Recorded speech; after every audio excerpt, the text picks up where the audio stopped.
Good evening, everyone, and welcome to an evening with Ben Burgess. And good evening, Ben Burgess. Here he is, the man himself. How Good are evening, you? everyone. I hope everyone's well. I'm good. You look fantastic. The picture's great. We can hear you fine. That's great. We've got quite a few in. If you've got questions, by the way, post them in the comments for Ben, and we're going to do the questions at the end because otherwise it gets a little bit confusing and we get mixed up with questions that we've got and everything else. So you can post your questions in the comments, folks, and we will get to them as soon as we can. But I'm going to try a little bit of techers here. I'm going to do something completely new. I'm just going to share a screen here. So just basically, we're just going to explain to you Ben's career, really. First, we'll just go through that, and I could explain it to you. Disappointing. Disappointing, right? Okay, right. I'm going to share that screen now. Oh, gosh. Yes, just very quickly. Stat fest. It is a stat fest, yeah. So Ben was born the 9th of November 1981. He is 6 foot, and just Jane thought you were 6'4". It says 6'3" on here, and he's actually 6'3.5". So apparently you round it up. So he's taking 6'4". His youth career started with Oldham, Stoke, Everton, and Blackburn Rovers.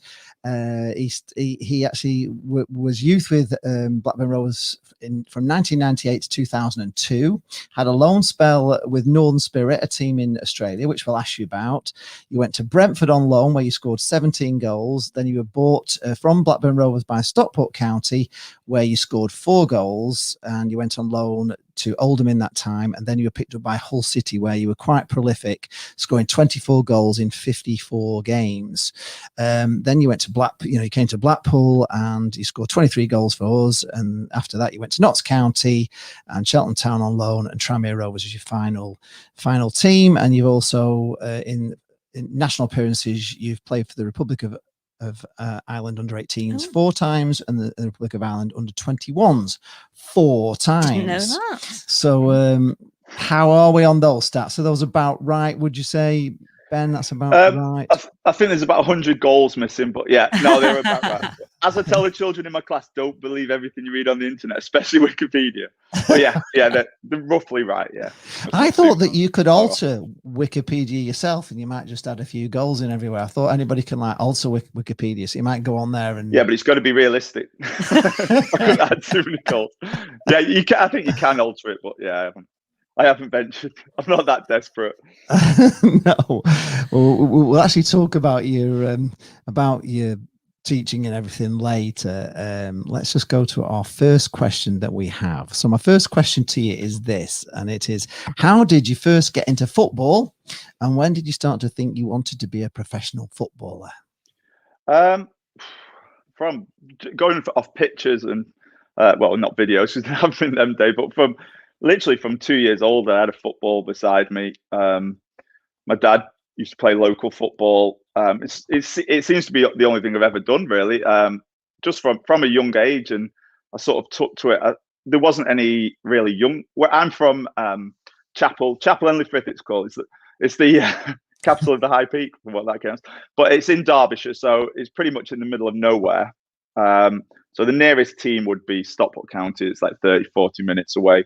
So there wasn't really any youth teams when I was really young. So I think I just used to play with my friends. I played with my older cousins, and I ended up playing when I was 7 in my cousin's team, who my uncle managed, and in the under 11s. So I was 7 playing in the under 11s, which looking back now, it's just crazy, because I was in year 2 and then they were in year 6. I'm still playing with toys and they're getting ready for high school. But yeah, I was quite big. So I'd always recommend children play a year up, but not 4 years. So that's where I started, really. Started when 7 in an under 11s team, and then did well. And then obviously, as you're getting better, even though we're in the middle of nowhere, then sort of the teams would ask me to go. So like United, City, Oldham, all those sort of teams. And I think I think I was 8 when I ended up going to Oldham. Chose them over United, City, even though I'm a City fan. But Oldham then were quite good. They had the plastic pitch, so they're in the top division, and it was Roger Palmer up front. And so I went there, but it's nothing like the the academies are now. We just like train once a week. We didn't really play any game. It was rubbish actually at Oldham in those days. But what year was that, Ben? What year were you at Oldham? So if I was 7 or 8, it would have been like 88, 89. Right. Okay. Around that time. But yeah, and then as I got older, a few other options. I always remember my dad never sort of really talked about it that much, but he like tell me afterwards that he used to have Brian Kidd ringing up every Sunday, ask how I did at the weekend, play for my grassroots team, ask if I come and sign for Man United. And it was just crazy because my dad was a City fan, so he obviously liked Brian Kidd. He played for City as well, and then like my dad would have to take these calls, and he'd be like, "Oh, do I have to answer it?" And like, no, he still doesn't want to come yet. Like I was dead set against United because I was a City fan, and at that time, City's academy wasn't great. Well, the youth setup. So yeah, I just stayed at Oldham, and then I think I was about 14, and I went to Stoke. So there's a guy near me that coached the Stoke team, so I went there for I think a year or two. We had quite a good team. Like we had Phil Jagielka. He was in my team then, at like under 13s, I think maybe, yeah, under 13s, and then ended up going to Everton. Phil came to Everton as well, and then I was there under 14s to under 16s, and then just trying to think, and then under 16s, yeah, Blackburn. Everton wanted me to sign sort of a YTS, it was called then, with a professional contract, and then Blackburn sort of rang me. Spoke to my mum and dad, and they were really keen for me to go there. And we looked round at Blackburn, and I don't know if you've ever been to Blackburn's training ground. It's middle of the Ribble Valley, and what it had was, as young players, the academy, you would live on site. So you train there, you live there, and it was just amazing. And they just built a new training ground and everything. So it's sort of my mum and dad and me, we decided to sign for Blackburn, which meant it really annoyed Everton. So I didn't play for 6 months. They just said, well, if you're going to go there, then you're not playing for us. I'm like, well, okay. But I think they had to pay like 160 grand compensation or something. And then my dad's having to take phone calls from Joe Royal, who's obviously a City legend as well. And he was the Everton first team manager then. And he's like, what's it going to take to get Ben to sign? And my dad's never been swayed by money or anything like that. He just said, like, we made the decision, that's it. So, but I didn't really know about any of this. It was just sort of my dad would deal with it. But yeah, it was, it must have been very strange for my dad looking back now. Yeah, of course. It seemed like the stars were there for you to make a professional career out of it. Anyway, you obviously very much wanted, and of course you did follow that path. So we're going to touch on Blackburn Rovers now. Obviously, you were training at Blackburn Rovers, and you went out on loan to Northern Spirit in Australia in 2000, 2001. How did that come about, and what was it like? James, really interested in this one, aren't you? Yeah. What was it like playing in Australia?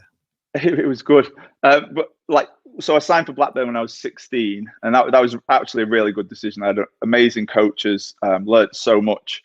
In fact, my little boy's at Blackburn at the academy. He's 9, so it's quite strange having to take him to the training ground. But it was really good for me. I had my first season there, went really well. We won the Youth Premier League. Like, we beat City in the final.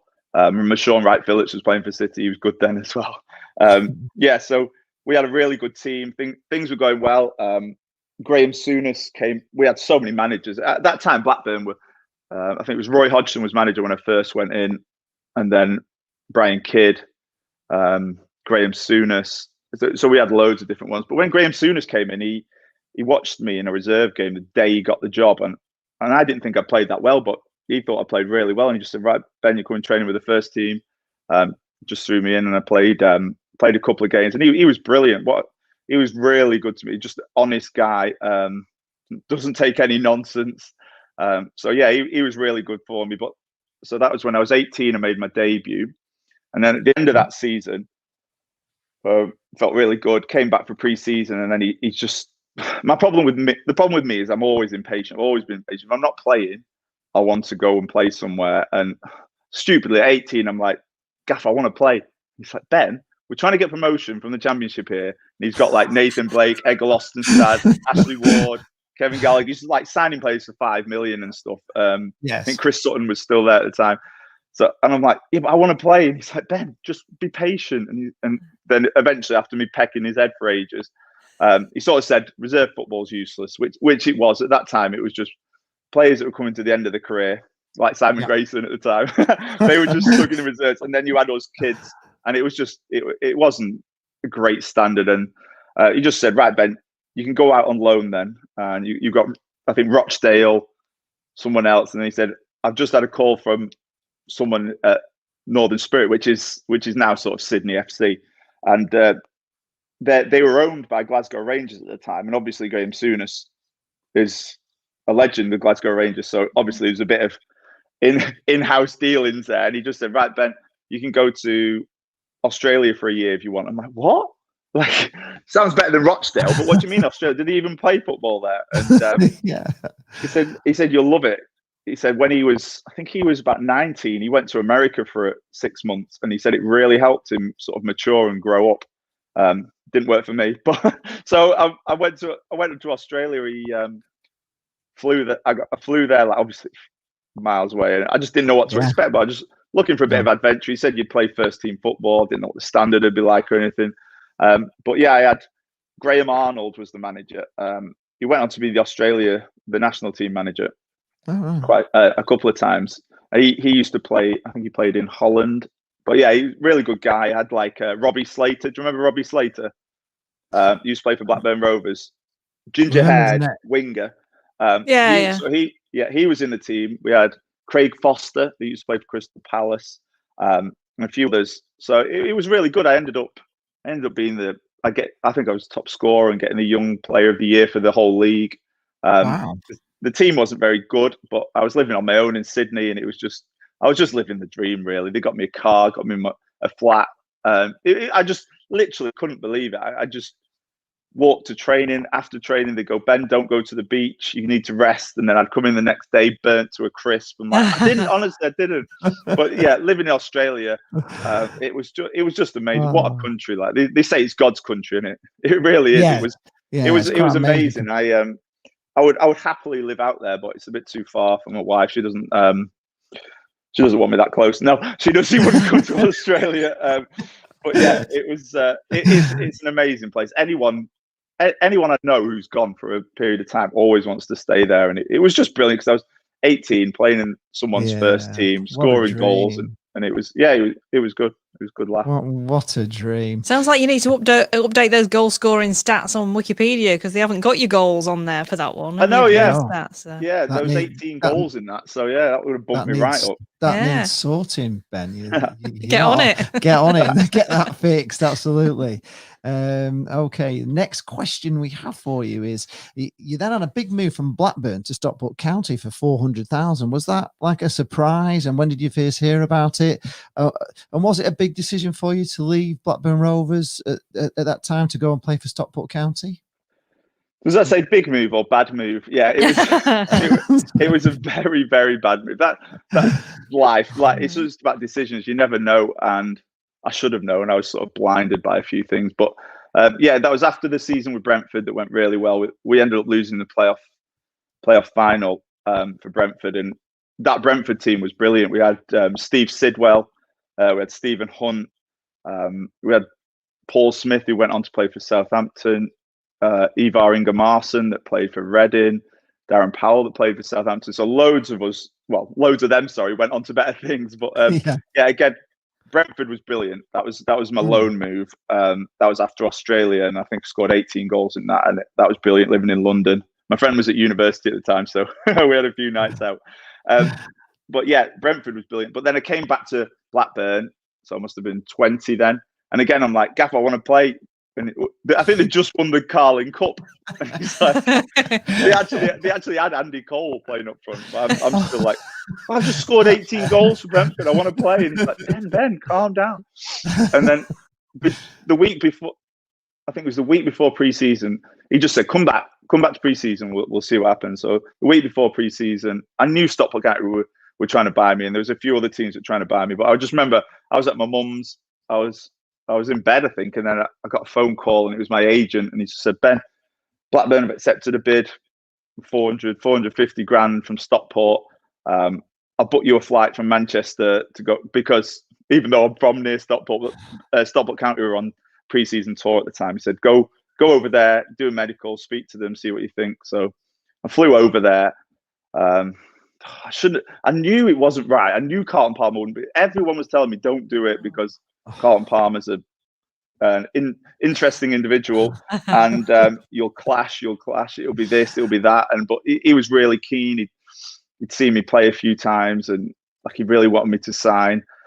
So I ended up signing like a 4-year deal, and literally from the moment I signed, we just clashed massively. And he wasn't exactly a tactical genius, hence his managerial career not lasting long. But he had he signed me and Ricky Lambert, and just wouldn't play either of us. Just made us go to the gym for 2 hours before training, every training session, saying we're this and that. Never used to play us. Used to be near the bottom of the league, and then we argued all the time. But it's my own fault, because I can't keep my mouth shut sometimes. I'm trying to learn about that. But we'd argue all the time, and he'd say, you never make as much money as me. I was like, I'm not bothered, just let me go. And he was sort of, that's sort of the way he was. He's quite arrogant. And so after every game, he'd always say, Rome wasn't built in a day. And we'd be like, yeah, Gaffer, but they'd started making some foundations, because this was like 6 months in and we're still barely winning a game. But after a game, he'd say, right, if anyone's not happy and you want to leave, put your hand up now. Every game I'd go like that, and he'd go, Ben, put your hand down. Like every game. And then we just clashed, and it was horrible. It was a waste of a year, really. But then towards the end of that season, no, it wasn't. It was probably about February. People kept trying to sign me, and he'd say yes, and then at the last minute he'd say no. And then Oldham came in just out of the blue, and they were in the playoffs at the time with Ian Dowie as manager, and he just sort of said, you can go to Oldham, Ben, but don't say anything about me in interviews and stuff like that. So I'm like, oh, right, okay, whatever. So I went to Oldham with Ian Dowie, and Ian Dowie was a brilliant guy, but that was a complete culture shock. At Stockport, it was just, training was rubbish, everything was rubbish, it was really unprofessional. Went to Oldham, and it was like 3 sessions a day. My first training session with Oldham, it was like Ian Dowie, 7 o'clock in the gym, Ben, in Royton or somewhere. So I went in, and it was boxing. So my first thing I did with Oldham was I had to kneel down, and he just said, right, Ben, cover yourself. And he was on one side with boxing gloves on, and the goalie was on the other side. And this was part of the session. You had to cover yourself while they punched you for a minute, and then you swap over. Oh, this is interesting. Something like that. So they're just whacking me. But yeah, his training was really good, but it was relentless. There was so much training. Like, we're swimming all the time, boxing, loads of stuff. But it was really, I enjoyed it. But then they had no money, and then at the end, towards the end, just before deadline, I think it was deadline day, Peter Taylor rang my agent, and he said, right, we want to sign Ben for Hull. And I'm thinking, what do I know about Hull? Oh yeah, they've just got a new ground. They just moved to the new ground. Other than that, I didn't know anything. I knew about Peter Taylor because he was doing coaching with England, and the year before he was at Brighton, who just picked us for promotion when I was at Brentford. So I went to speak to him, and he was really good. He just sort of said, Ben, you're going to play. I'm going to build a team around you. We're going to bring this player. And I just remember going to the ground thinking, are these in League? Are you sure these are in League Two? Just amazing. And they were getting 15, 16,000 every game. So, wow. And to be honest, I would have signed for anyone at that time just to get away from Stockport County. And yeah, we managed to do it, get it all done just on deadline day, which was fantastic. And then I think I managed to score a hat-trick before the end of that season. I think that was the first at the KC Stadium, the first ever one. So that was good. I was up front with John Walters. I just remember one of my goals was a penalty, one was a tackle, and the other one was like a header from 25 yards. And I remember John Walters saying to me after the third one went in, he went, Ben, that was the worst hat-trick I've ever seen. I just remember laughing on the pitch. I think it was the worst hat-trick ever. But yeah, it was still the first of the KC. But yeah, Hull was brilliant. I love my time at Hull, and he brought Danny Allsop in up front, and me and Danny just had a really good relationship on and off the pitch. I think at Hull was the closest to like it was at Blackpool, really, where loads of new players came in. We all lived near Hull, so there was none of this travelling in from really far away. And at one stage, there was about 5 of us living on the same street, and we just socialised together. And the team bond we had, that's what got us all those promotions. And it was brilliant. It was just fantastic. That season, I think I played every game up until the second to last one when I did my knee. So like 48 games, 49 games, never get injured, and then obviously did my knee in the penultimate game just before we guaranteed promotion, and then it never really recovered from there. We were going to ask you about that, actually. I had a question here that where you scored, as we say, 24 goals in 54 appearances. It was obviously pretty prolific while you were there. You helped them win promotion, and you're actually the top scorer with 18 goals in that season. So and I was going to say, what are the best memories of Hull City? Because obviously there's going to be some Hull City fans in. What are your best memories of there? Can you remember? Just everything. Hull is so much bigger than anyone thinks. If you're not from Hull, you don't realise. And I just used to love it. I used to love even just parking my car, walking to the ground, like if I was with my family or my girlfriend, or whatever. Just all the fans, they just loved it. It's so passionate. And the stadium used to be rocking. We were getting 21,000 in for League Two, and it was just amazing. And they were brilliant. They were so passionate. I used to love playing there, but like playing away from home, we'd have more fans than the home team. It was just brilliant. I just got really well with the fans. It was just that first season off the pitch. I made so many friends. We socialised together. It was just brilliant. Training was so fun. But Peter Taylor's probably one of the best coaches I've had, in the fact that the training sessions he put on were brilliant. That's why he was coach for England under-21s and things. His training was just fantastic. But yeah, everything about Hull I loved up until I got injured, and then obviously I did my knee. Never been injured before that. I just used to play through everything, and we thought it was just my ACL, my anterior cruciate. So I got carried off. I was in a lot of pain. I remember getting an injection in my bum. That's when you know it's bad, to take the pain away. So I was booked in for an operation the next week in Hull. So you get put to sleep. I'm expecting to wake up with my knee operated on and to be out for 6 months, which is the routine for the ACL. So I woke up all groggy, like trying to get someone to speak to, because the nurses are in and out and the physio and stuff. So I just said, "How did it go?" And like, they didn't do it. So they opened my knee, looked in, and the guy said, "I can't do anything with that. It's far more messed up than we thought."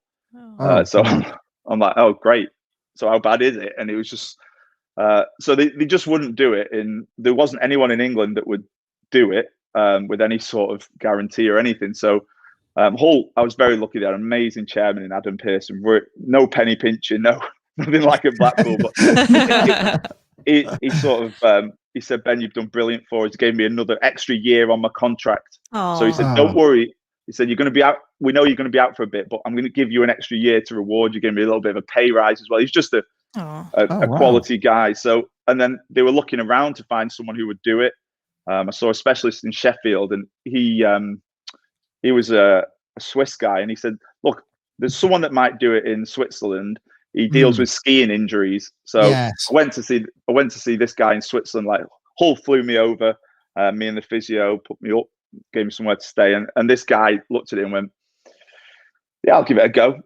He said, it's like a car crash, like a ski. And I'd done my ACL, so that's the one on the inside. Done my PCL, posterior. Yeah, I'd done my MCL, so my medial. Yeah, I'd torn my meniscus. So yeah, it was just all sorts of carnage in there. So he operated. I went back. I was in a brace that couldn't take off 24 hours a day for about 4 months. And then I finally came back towards the end of that season, but I knew it wasn't right. I couldn't, as well, I still can't straighten it, but I was coming back to training and I couldn't kick it with my left foot, but I'd just hide it. I'm left footed as well. So I'd just hide it and just be playing with my right foot. And it was just, I don't know, it was sort of heartbreaking, because I was 21 and it's like, Some people are telling me to retire. Don't want to do any more damage in them. But I came back, played a few games at the end of that season, and I was just thinking, oh, maybe it's just because I've been out for so long, it's stiff or whatever. And then the next season started, and it still didn't feel right. I was still hiding it, still only kicking with my right foot, which when you're a striker and everyone knows you've got a good left foot, it's just ridiculous. I remember Soccer AM coming, and the crossbar challenge. Yeah. And this is how crazy it was. I'd actually been dreading that. Usually that sort of thing I love, fun. But I was thinking, what am I going to do? Because it's going to be on TV. I can't not shoot. So I had to be really sort of arrogant and say, oh, it's too easy with my left foot. I'm going to try with my weak foot. Oh. And then, so I did it with my right foot, and it obviously didn't hit the crossbar. But it was just things like that. I just had to hide, and I was icing my knee before training, icing it after training, popping anti-inflammatories non-stop, really. And then, so I lasted a few months at the start of the next season. Then I landed funny, went over on it again, did my cruciate again, went back to Switzerland, and he was going to do another operation, but he looked at it and he said, it's not too bad. He said, I think it's still holding on. It's hanging on. He said, I think it'd be better for you if I don't operate. I was out for another 6 months. He said, just build it up. And when I came back then, it felt better. It was almost like it had loosened a bit. It was still nothing like it used to be, but that managed to get me another 10 years. But I probably had about 15 operations on my knee. There was a few times at Blackpool, I'd if there was an international week, where you have the weekend off, I'd play on a Saturday. On the Monday, I'd get an operation on my knee to clear it out. And if you ever have little operations on your knee, it's always stiff afterwards for quite a while. And I'd be back training, 4 or 5 days later after an operation. It was just crazy. It was just you don't always think about, and no one was forcing me to do it. You don't always think about the long term, and especially saying you'll need a knee replacement at 40, and you're not going to be able to do this and that. And when you're 21, you're like, well, what will I need my knees for when I'm 40? It's only when you have children and you start to realize. You do need your knees. Yeah, you do. Yeah. You don't ever think you're going to get old, do you? That's the thing. No one thinks you're going to get old, and all these things you do when you're younger, you wish you hadn't done them, but you can't say that to a young person because you're living the life, aren't you? And you know everything, don't you? When you're 21, you don't. Yeah, of course. Yeah, exactly. Of course. And you have to sort of make them mistakes. So, and even looking at it now, even though I can't run and stuff like that, I still would have done the same thing because football is what I wanted to do. I managed to get another 10 years out of it, but I probably never got beyond 70% of what I could do really in a game. It just sort of deteriorated from there. There were times where it was all right, but obviously, so at Hull, I sort of got myself back in, was doing okay, and then Phil Parkinson came in as manager. He wanted to he had his own ideas. I remember on his first day, he brought this fitness coach in who was crazy, and we were just stretching, warming up. So Nick Barmby's at Hull at that time. Nick Barmby, absolute legend. He played for England against Germany in the 5-1 about 3 or 4 years before. And Barnes is just stretching his thighs, and this new fitness coach comes over and goes, "Don't do that. Don't do it like that. You shouldn't stretch like that." Barnes is like, "Excuse me, I think I know how to stretch." And not being arrogant or anything. The guys go, "No, stop it. Stop stretching like that. You shouldn't do that." It's like, oh my goodness. So yeah, it was just, he had these ideas, and then so he wanted to bring in his own striker, and I don't think people realize how it works. It was near deadline day again, and it's like a domino effect on deadline day. So yes, I knew Simon Grayson wanted me, and Brighton wanted me. I knew Simon Grayson from Blackburn, so I knew he wanted me at Blackpool. But I couldn't move until Hull signed Nicky Forster from Reading, and Reading wouldn't let Nicky Forster go until they'd signed, I don't know. So yeah, I remember just being sat in Larry's office, Simon Grayson's office, just waiting, because he had to get confirmation before he could sign. But yeah, the medical, obviously, don't know how much people know about medicals. There used to be not much at all, really. You'd go in, physio would ask you a few questions, bend your knee and stuff like that. Ask you how many games you played last season, did you have any injuries, etc. Now it's totally different. There's loads to medicals now. But part of the deal for me to go to Blackpool was that I wouldn't have to take my jeans off for my medical. My agent, I had a really good agent, and he just sort of said, "Look, he'll go somewhere else if you're going to start that." And then like I remember Phil Horner, the physician, was going, right. He'd done like the normal stuff, and he'd go, right, if you could just take your jeans off so I can look at you like that. I just looked over at my agent, and my agent said, "No, he's not going to do that." And Phil went, "What?" And my agent said, "Well, he's not going to do that." So Phil left to go and speak to Larry, Simon Grayson, and then he came back and he was like, "Right, okay, then." That's it. So yeah, I ended up signing. But yeah, it was really good. I didn't know what to expect. But Blackpool at that time, they were near the bottom of the league. But Simon Grayson was telling me all these things about how the players he wants to bring in and what he wants to do, and telling me about, we're going to get the ground filled in, and we're going to get a new training ground and all this. So I remember my first day of training. Old chestnut. Yeah, exactly. So my first day of training, I knew Keith Southern from when I was younger at Everton. And so I'm just chatting to Keith, and I'm like, "Sounds impressive, doesn't it, Keith? Like with the ground and the new training ground." And he's like, "Ben, did he tell everyone that?" And I'm like, "What?" And there's a few other things like getting paid £90 a week in the summer. And like Blackpool did, they did their appearances. Most clubs, your appearance, whether it's like say £500 appearance money if you're on that. So when you play, you get £500, whether you come on as sub or you start. But Blackpool's is done on how many minutes you play and all this. And I'm like, what? I don't even understand this. So yeah, there are a few things like that. But at that time, we signed Andy Morel, Klaus Jorgensen. I think Evo had come just before. Wes had come just before. Cy Gillett came on loan, and yeah, it was just brilliant. It just reminded me so much of my whole time. And I lived in the Hilton for about 4 months, the lovely brown Hilton, and it was that being together that really built that team spirit. And then we moved to Lytham, and then lots of us just lived around there, and it was brilliant because it got to the point where all our girlfriends' wives. Not both, or girlfriends or wives, they'd all go out together, and the boys would all go out together, and then we'd all go out as couples. And when you're seeing people off the pitch and things, and you're socializing that way, and you feel comfortable, you trust each other, and that's team spirit. That's what took us so far. But it was because we were just in and out of each other's pockets. We were just seeing each other all the time, and it was it was just fantastic. And I think what clubs don't get nowadays, and sometimes when you go up the leagues, suddenly players are traveling in from really far away, and it's like they train, go home, come to a game, go home. There's nothing else. Bond. Yeah, no bond, and I think that happens more as sometimes when players are older, they can't move.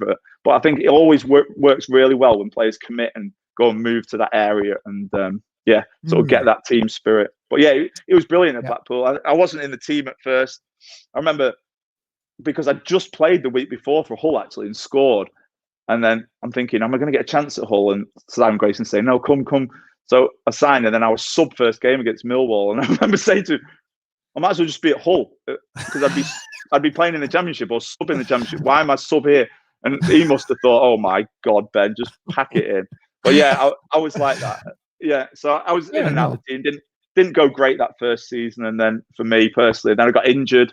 It was my hamstring, and then I came back towards the end of the season for the 10 in a row, and then it was the season after in the Championship where things sort of changed for me and started going a little bit better for me. Yeah, well, you've answered all the questions I had there about Blackpool. I do talk a lot. I was going to. It's great. It's all right because they are. I had look in there. Adrian Fours, where's Evo? I was going to ask you all about. I mean, you've done it already. What were they like? I mean, what was Andy Morel like? I want to ask you because obviously he was like, that time with Keegan and Andy Morel, and what were they like as like strikers? To be around at that time, because Andy Morel was amazing. I thought. You kind of learned a lot of an old head off him, really. Yeah, the old man. He was good, Andy. I remember at the start when he first signed, he couldn't score, he couldn't even shoot, and I remember Mark Joseph, who's very funny. I still see MJ on there. He was we were doing the shooting practices, and Mozza, Andy Morel, just kept missing, and MJ nicknamed him Andy No Morale. He was so down. It was just brilliant. But yeah, he soon changed that though, and he was scoring all the time. There's a few strikers I played with in my career where you just hit it off. You complement each other, and Mozza was like that. I really enjoyed playing with Mozza because he always sort of I always like to come towards the ball and receive the ball, hold it up, and I always like to drop a little bit deeper to then play people in, flick it onto them, things like that. And Andy Morel loved running in behind, so we just complemented each other the way we played, and he was an intelligent guy. So yeah, I loved playing with Mozza. He was a great finisher as well.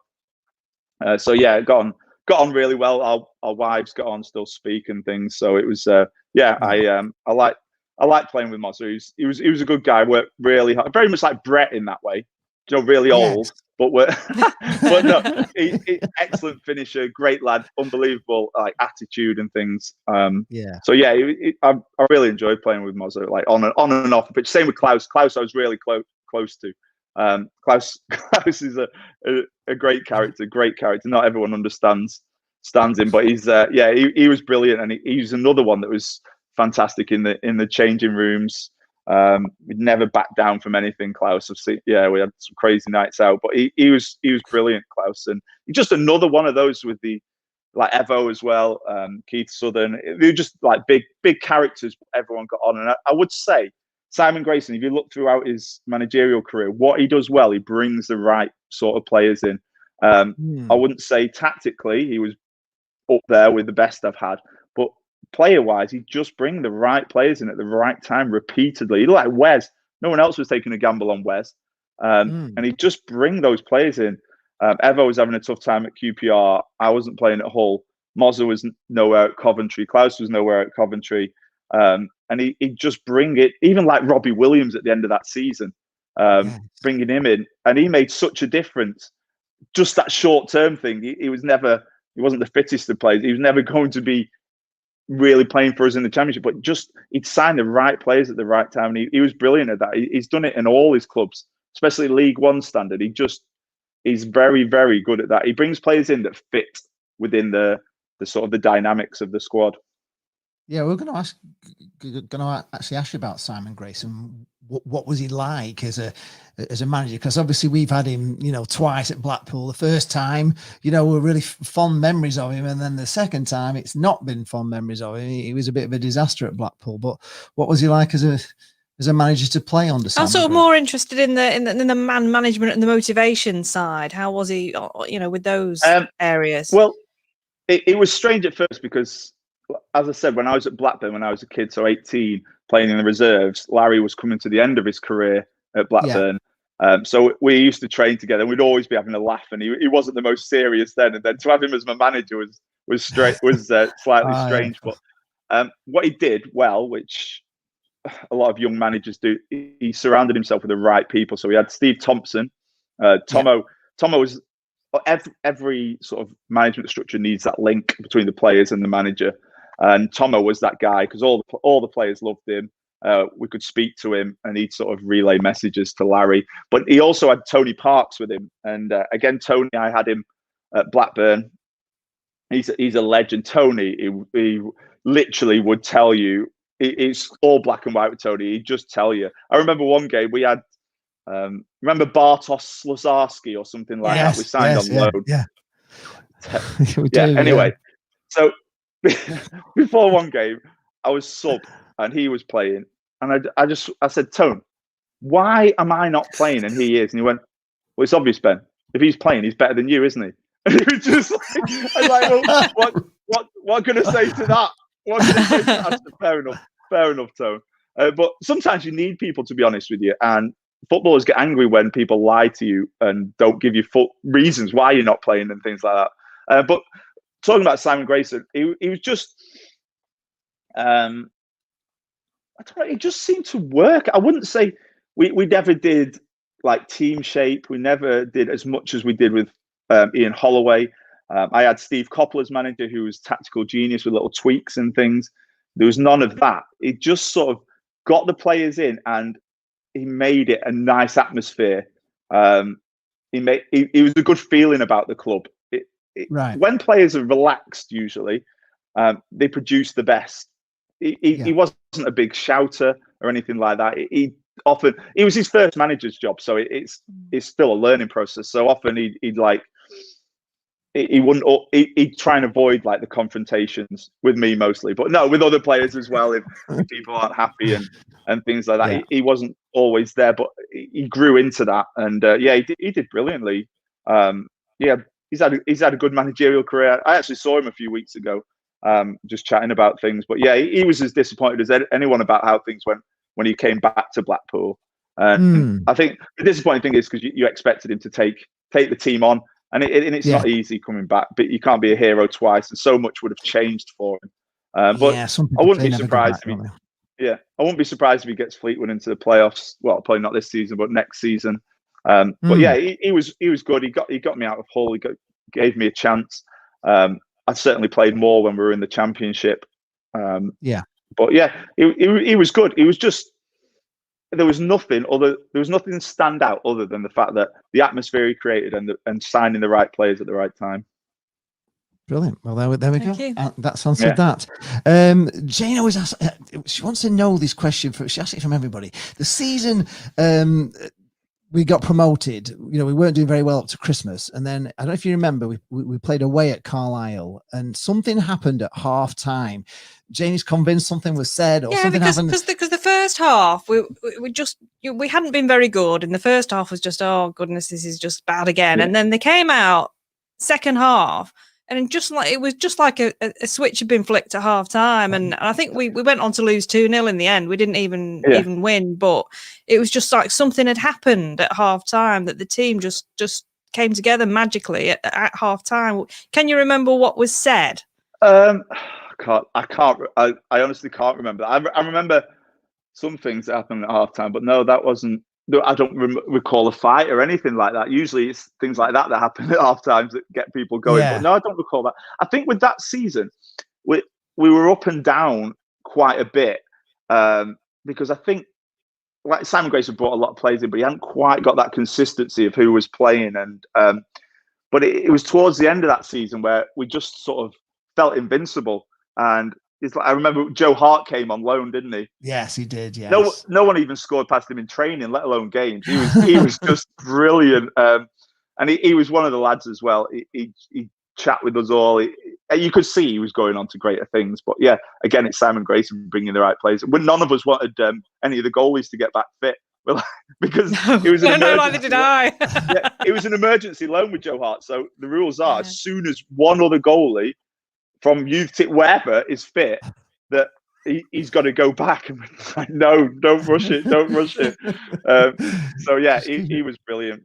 No, I don't remember anything particular, but I just remember we sort of grew into the season, and then it's that momentum where you just going into every game thinking we're not going to lose this, we're going to win. There's nothing to fear at all, and that's sort of how it went. Yeah, it was just a great ride at the end. So there you are. She never gets this question answered. No, I've had it in my head like for years that Larry happened. Said something magic at half time, and I've always that wasn't that didn't happen. No, it didn't happen. Okay, next question for you is: what was Valeri Bellion like, and did you actually meet him? Did you get to meet him, or did you never meet him? Oop. Oh, where's he gone? Can you hear us? It's gone. How can you not hear us? Oh no. Oh, Ben. I can't hear anything. Take them out. Is it his AirPods? He had a drink. Just apologies. Shall I sing for a while till we get him back? We've not got any sound, have we? Let me just maybe ask him to go back at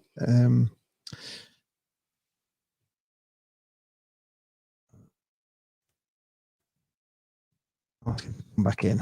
Just 1 minute, folks, to see if I'll send him a message. Just like technical difficulties, guys. Can you Just read in bear private with us. chat?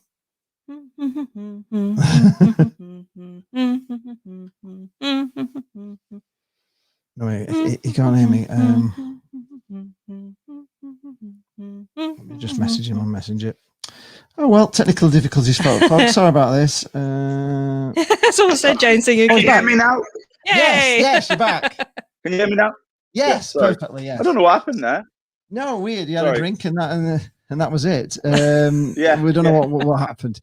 I was just going to ask you, what was Valeri Bellion like, and did you meet him? Did you meet Valeri Bellion? Yeah, met Bellion. He was good, and he had another guy that always used to be around the club that was really good. I'm trying to think of his name now. Norman's Malnax. Norman's was really good. So he was good to speak to. Bellion was good. We went to Latvia and saw him.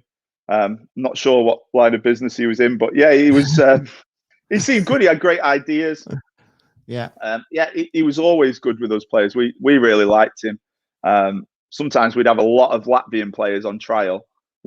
I think one time we had a game where there was like 11 Latvian players on trial, and it was just crazy. But we managed to get like Casper's.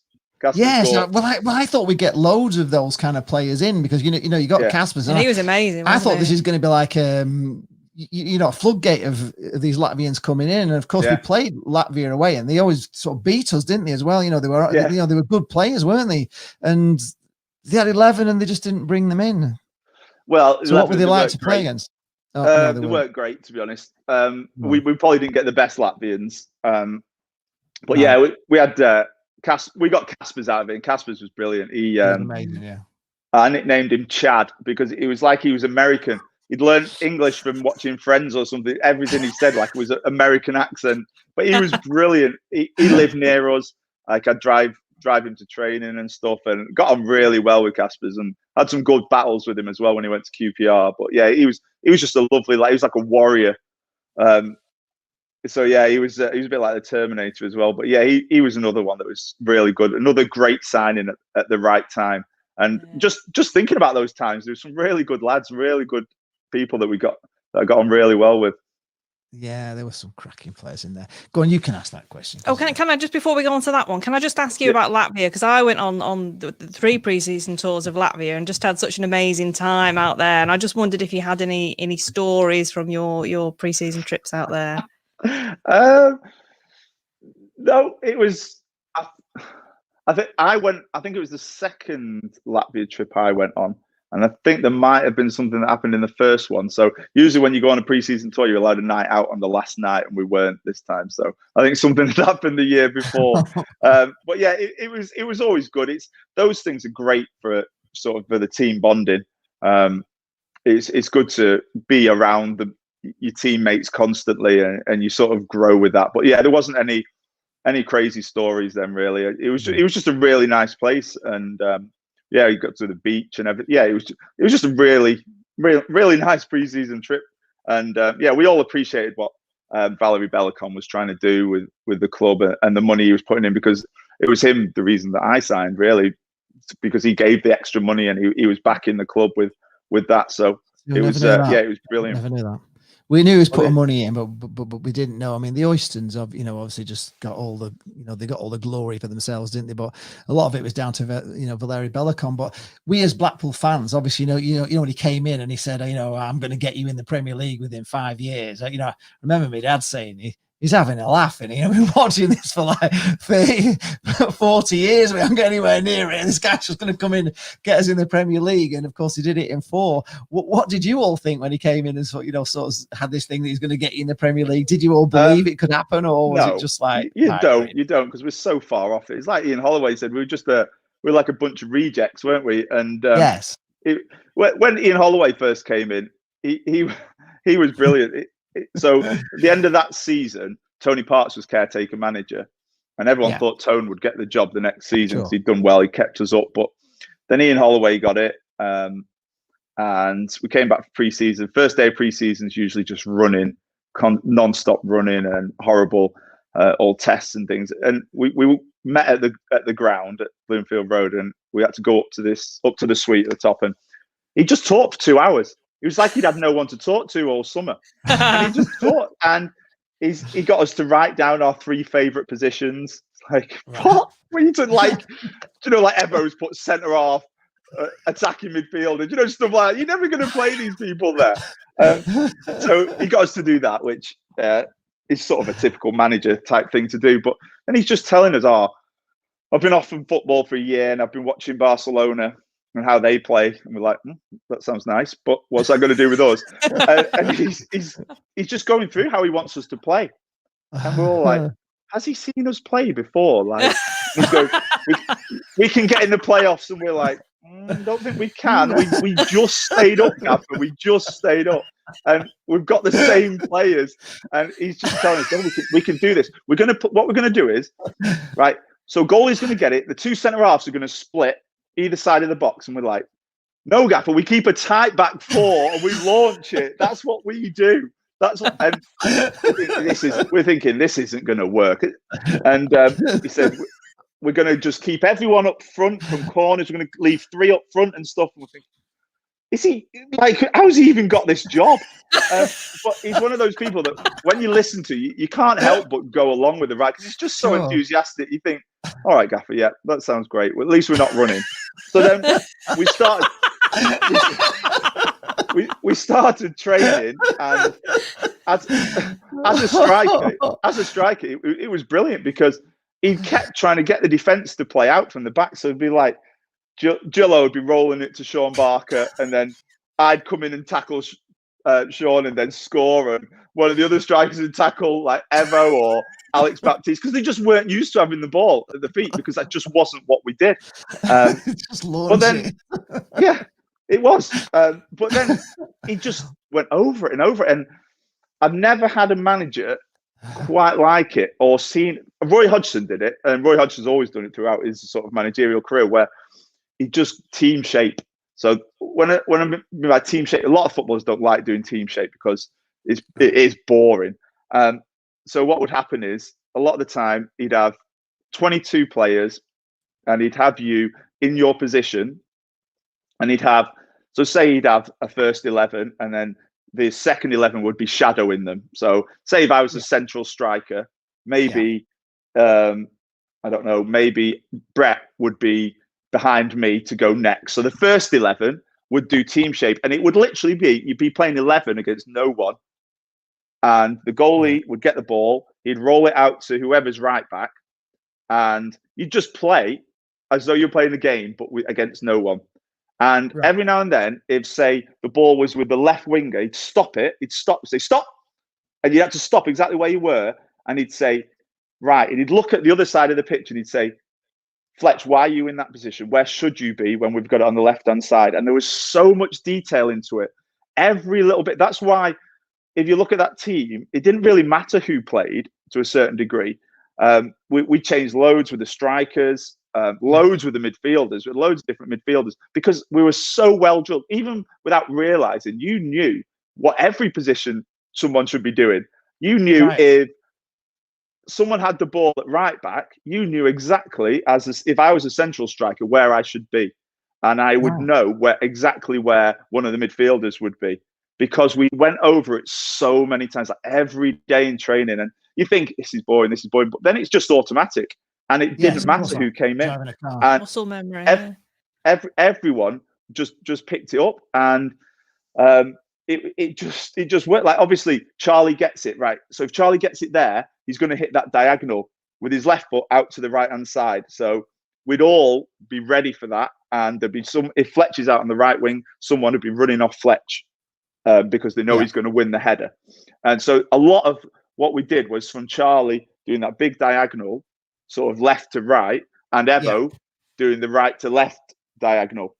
And if you watch any of the games that season, it wasn't long ball, it was to feet. But if you've got a player who can switch play, that's why Charlie was so effective, and Evo from centre half. If you've got someone, because everyone's watching one side of the pitch, and you just switch play, it just completely changes. And we were one of the first teams. You look at the way Manchester City play now, and Liverpool to a certain extent, where they keep the wingers wide. And that's what Ian Holloway brought in. And a lot of what the Premier League teams do now were what we were starting to do. And everyone's playing that way now. But they keep them wide. That never used to be like that. They would always tuck in. As a winger, if the ball was on the right hand side, the left midfielder would have to tuck in more central. Right. That was always what we did. But suddenly they were staying out there, and we call it cheating because they didn't have to defend. So it's hard to mark against. And you just switch it, and then suddenly they're free. And it caused, every team does it now, but it caused the team so many problems that we were playing against because they just weren't used to it, and it would catch them by surprise. And we were so confident in the way we played, so well drilled, and we had the right players in the right positions. And again, he brought in good players like Hammer Boatsa did well at times. Absolute lunatic. But Seamus Coleman came in, was amazing. When he came in, everyone's like, no one had heard of him. He looked about 8 years old. And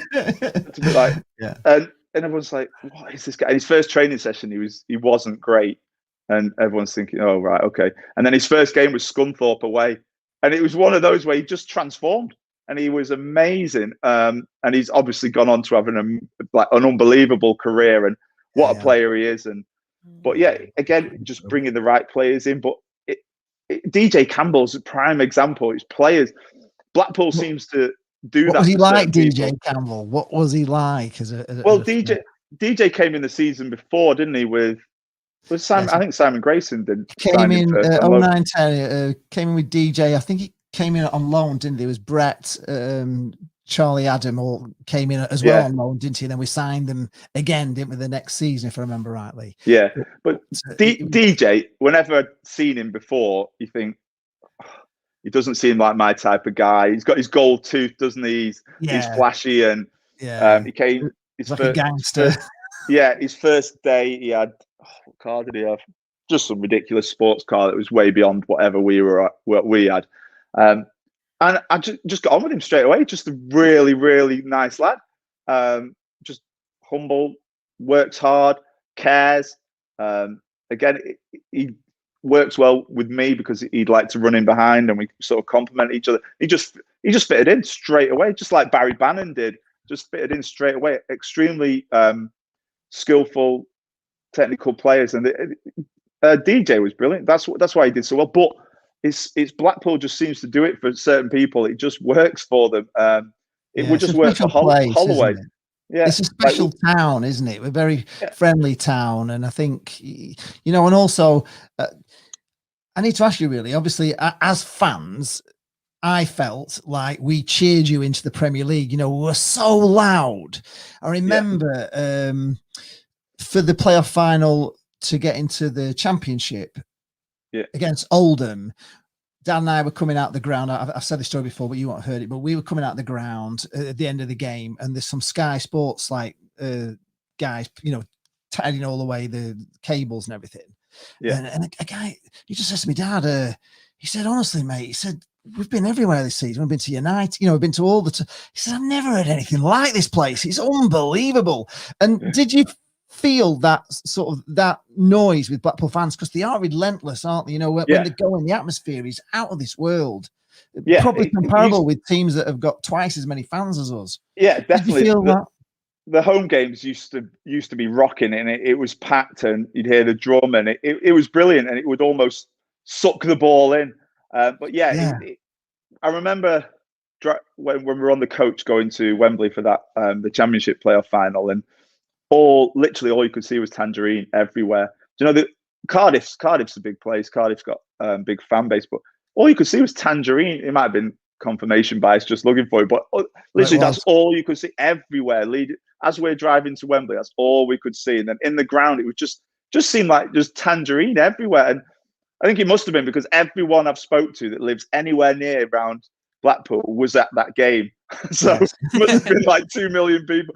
But everyone was at that game. Everyone's got in fancy dress as well. It was fancy dress as well. So you got like guys walking around as ostriches and everything. So it looks kind of twice as many.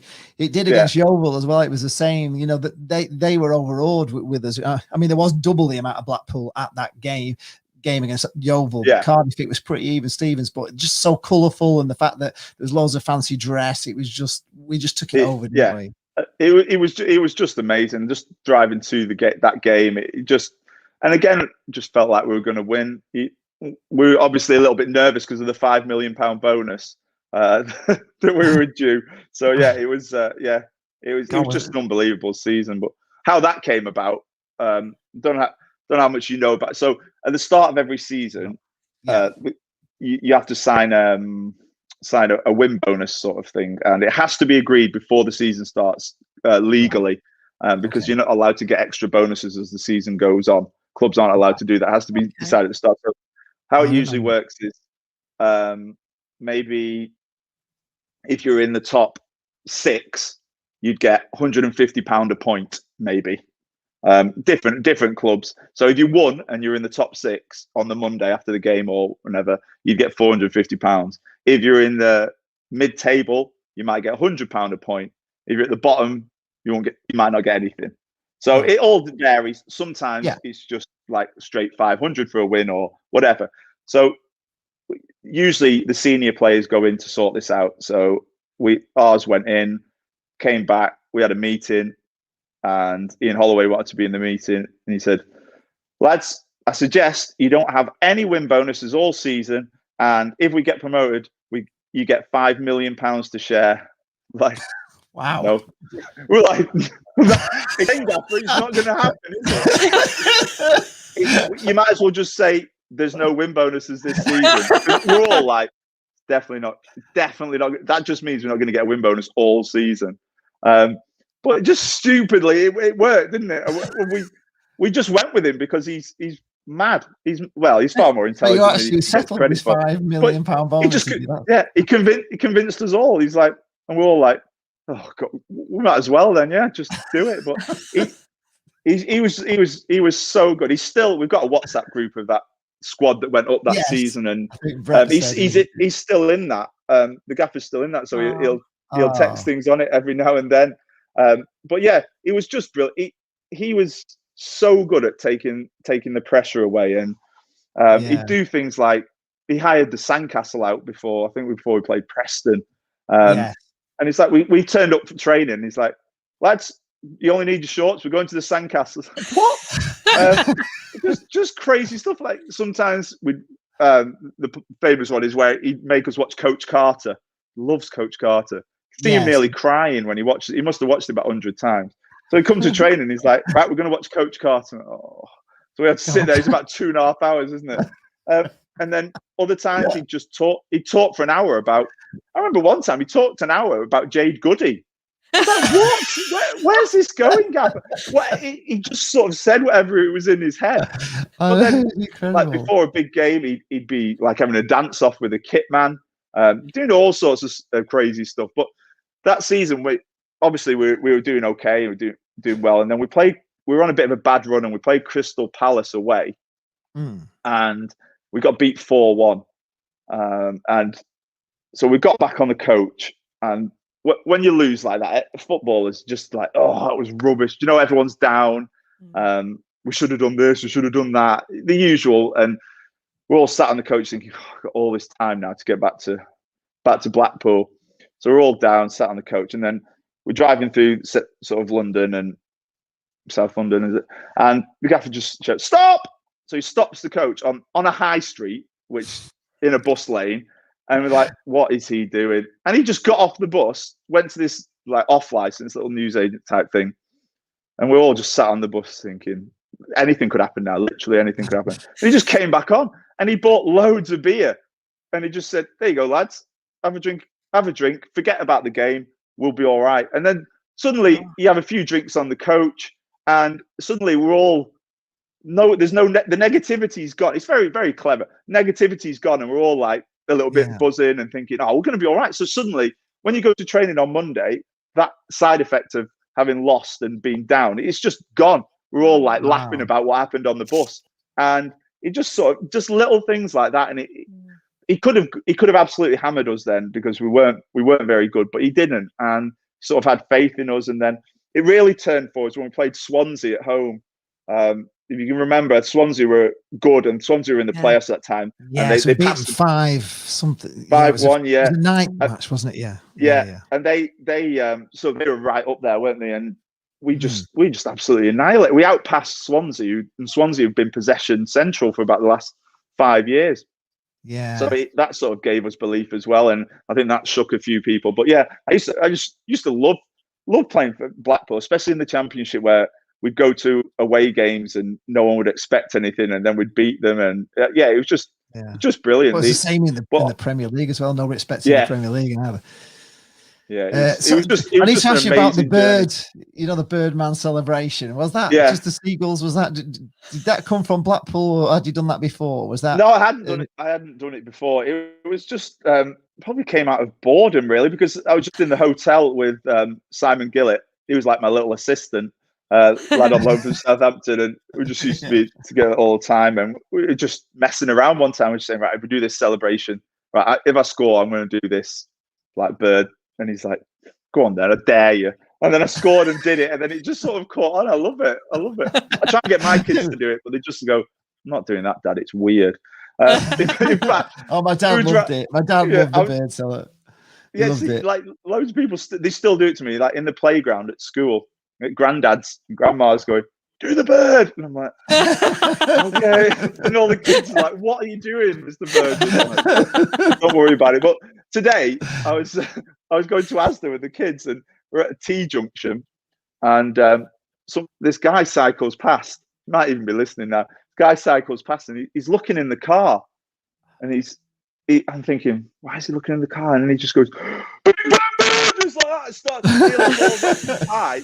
And he's turning around and he's waving, going, see. So we drove past him, and me and the kids had the windows down, and we were all singing, seaside is, and the guy was it was just funny. But yeah, wherever it goes, like always the bird. But yeah, it was good. I'm glad I did it now, because it's sort of I used to love that before a game. Let's all do the Birdman and stuff. It was good. It was just one of those spur of the moment things. I've done so many weird celebrations over the years, but yeah, that was it's stuck, hasn't it? We're going to ask you. You obviously jumped ahead quite a few things on us, but I was going to ask you about the feeling going into the 2 playoff games against Forest, because Forest were favourites and we weren't favourites. I don't know if you remember either the 2 games. They gave all the fans clapsticks, before the game, and we were so loud on that day at Bloomfield Road. And then obviously you go to Forest, and it was like Jane went, and it was like so loud at Forest, and we absolutely, it was all looking like, they were gonna. Well, they'd said some things about us as well, aren't they? Before we play. I just wonder.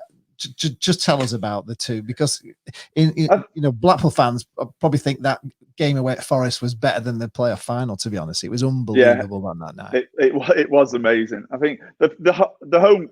It was just like we didn't feel any pressure, because no one expected us to get in there. We sort of got in there on the last day. Yes. Into the playoffs. Forest Swansea. Forest had done that thing where they're that team that couldn't quite get promotion, and they've hung on in the playoffs. Whereas we were hitting it on a roll. Yeah. They were just sort of hanging on and resting players before the end of the season and stuff. And we didn't feel like we had anything to lose. And obviously we won the first game 2-1. It was really tight. Obviously, Forest, very good side. Spent quite a bit of money as well. But I remember being in the tunnel as we were coming back in after the game, and Billy Davis was in the tunnel going, don't worry, lads, 2-1's a good result. We'll batter them at home and things like that. He just kept saying to 2-1's a good result. That's fine. We're happy with that. It was almost like he was trying to convince himself, we'll beat them at home. We'll beat them at home and all that. So, that obviously played on our mind as well. And then the away game, the atmosphere was unbelievable. It was just crazy. But I felt bad because, it was just crazy. It was amazing to be involved in. And looking back now, and I think the gaffer even had the cone on his head, didn't he? It was just brilliant. And we had a few beers on the way back after that and stuff. But it was just amazing. It was like I'm guessing it would have been for you fans, where you just couldn't quite believe it. It was almost like a dream. And it was almost like a dream. Yeah. It was just crazy. It was just crazy. We never overthought it. I don't think there was never any pressure. I've had it like at Hull City, where we were going for promotion from League 2 and League 1, where you're the big massive club that spent more money than anyone else, and it's a completely different thing to have to deal with. And we never had that, and it was just almost like everything's a bonus. And the gaffer was so good with his little speeches before the game. I remember the one before. What did he say? Well, the one before Cardiff. I'm not one to really get all excited about these little speeches. A lot of them are cliches from managers and stuff, but he was sort of, he had us all, we all listen, and he's like, boys, we're going to do this today. There's going to be times where things go wrong. There's a good chance we will go behind, but we're not going to stop. We will get back. We will win the game. You just got to carry on believing in yourself, carry on playing the way we play. And lo and behold, we went behind, and there's never any panic, because we're just so confident in how we play and confident in each other. And there was never a panic, because we just sort of knew what would happen that day. But that Cardiff game, I'd been winding up Evo, because I share a room with Evo, quite close to Evo, and I'd all week in training, I'd been doing the Robert Earnshaw celebration, saying, "Oh, he's going to be doing this against you when he scores against you on Wembley." Like, and then he did, didn't he? And he scored, and I was like, but I've been winding him up all week. But yeah, it was just a crazy game, and we just did what Ian Holloway said. No one panicked, and it was it just seemed like it meant to be, especially with Super Brett scoring as well. Yeah, the £90 million man. Yeah, exactly. Somebody just moving on to my questions here. 1 second. So in the playoff final against Cardiff, he actually came on as a late substitute. So tell us what that was like. Obviously, you came on as a late substitute, but were you as nervous? Did you watch the whole game as us, or were you on the bench watching it? And what was it like? Yeah. I mean, it was red hot. If you remember that day, it was so hot. Yeah. The temperature was like over 100. And how was it for you that day? Did you think you were going to get on? And yeah, I knew I'd get on, because Ian Holloway always would put me on. He'd always use me at some point, and he loved to make substitutions anyway. But yeah, at the start, you're never quite as nervous, because you're subbing. But then as the game's going on, you do get those nerves. I remember I can't remember who I was sat next to, but we both had towels on our heads because it was so hot. It was just beaming down, because there's no roof in sort of the dugout there. But yeah, it was just, and then I knew I'd be coming on in the second half at some point, and then Fletch did his ankle. So I think it was like 55 minutes. And he just went, "Ben, you're coming on." I'm like, okay. So obviously I had all the family there and things. And when you come on at 3-2, you think, oh, if I come on and we lose now, people are going to say it's my fault, etc. But no, it was, it was just, I just remember thinking how really hot it was. It was just crazy. And yeah, it was just an honor to be there, really. It was just an amazing moment with some amazing people, and really good coaches, and just seeing all the fans. And it was unbelievable, just looking around when the final whistle went. It was just like, did that just happen? Did that actually just happen? But yeah, it was just such a good moment. And those are the sort of the moments when there was the boycott at Bloomfield Road, and when things weren't going great, and it was those moments that made you think, like, God, is it ever going to get back to that? And at that time, you could drive through Blackpool, and everyone had a Blackpool kit on. And it was just brilliant. When I started teaching maybe 9 years ago, like, everyone was a Blackpool fan, and we sort of, you hope there hasn't been a generational loss, because now it's not as much. But hopefully, with the team doing well and the club being back now, we can sort of get those kids back. But that was the saddest part, I think, for when the Oysters, when they were trying to get out, it was just losing those fans that was suddenly would go and support someone else, and understandably so, because they weren't going to their club. And that was, I used, whenever I did the raid, I just hate it, because walking to a ground is just, whether you're a fan, a player, it's just brilliant that you get that buzz, you get that atmosphere. But Blackpool didn't have that for so long with the Oysters and things. So it just makes it, when you think back now, how great it was that it was all those fans there and everything, how rocking Bloomfield Road was. Well, and also the parade, the victory parade where you come down in the tram, and they have the big speech with Holloway, on that South Pier part of it, the promenade that was all open. There was like 60,000 there, and I can never believe that Oyston didn't look at all those people and think, God, what have I got here? This is bigger than I ever really thought it was. And instead he just went the other way, didn't he? And just, he took all the money out. It was so sad. The sad thing is there's a lot of money in the Premier League, and you do get a lot of money, and you could have set the club up. The infrastructure could have been so much better. And the training ground's been, I remember playing there as a kid, like at 9 years old. And it's always been rubbish. It's so windy. It's depressing. They don't show any new players around there. They never used to show us there. But that could easily have changed. And it's a few million, doesn't it? But when you're in the Premier League, there's all that money, and it can make a huge difference because suddenly you can sign better players. What I feel really sorry for is the academy, because they've got some really good coaches. They produce great players. They've had nothing for so many years. The facilities are absolutely terrible. So it's only now with the new owner where he's obviously got a plan and a vision, and things are getting better. But for so many people have gone above and beyond their job roles to keep sort of things going at Blackpool, and it's sad that they've had to do that. And just hope they get rewarded at some point, and the club can build for a sort of a sustainable future.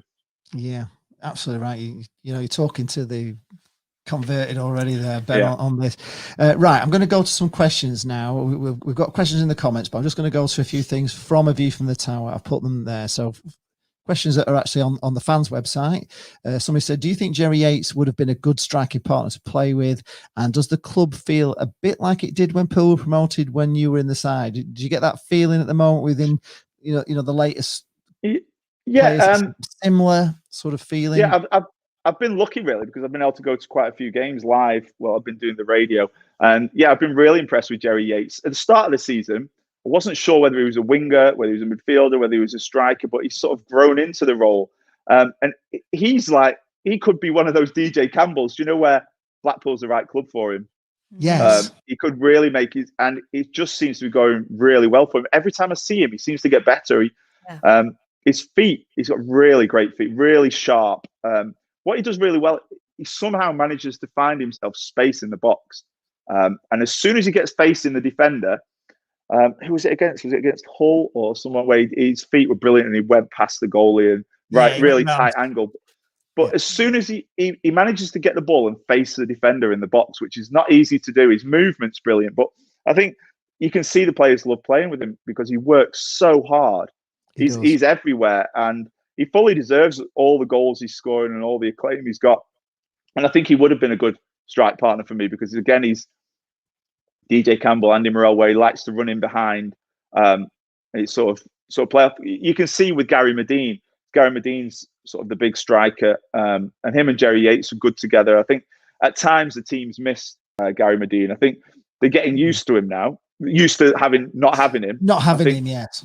The game against Peterborough, when they absolutely battered Peterborough, I was really impressed there. And it was sort of they had the extra man in midfield, Blackpool, and Jerry Yates was up front on his own, but he was getting lots of support. And when Blackpool have that extra man in midfield, it sort of gives the likes of Sully Kaikai a bit more freedom, because I think he's the one that could. He's got so much ability, and it's finding the way to free him, to unlock him. Sort of the Wes Hoolahan, where Wes was amazing, and he'd go past the whole team twice in training sometimes. And it's what you've got to do when you've got those players. You've got to find the best place for them to play, because they're different. They're different. They live by different rules, and you get them the ball in the right place, and they'll destroy people. And Wes is still doing it now. And it is just about making them feel comfortable. And I know some people say, every player should be treated the same, but they're not. It's the simple case they're not, because even as a teacher, every child's not treated the same, because every child needs something slightly different, and to get the best out of them. And I think all those world's best players, not saying Wes is the world's best player, but he was brilliant, and he got treated slightly different, but we all understood because he'd win us the game.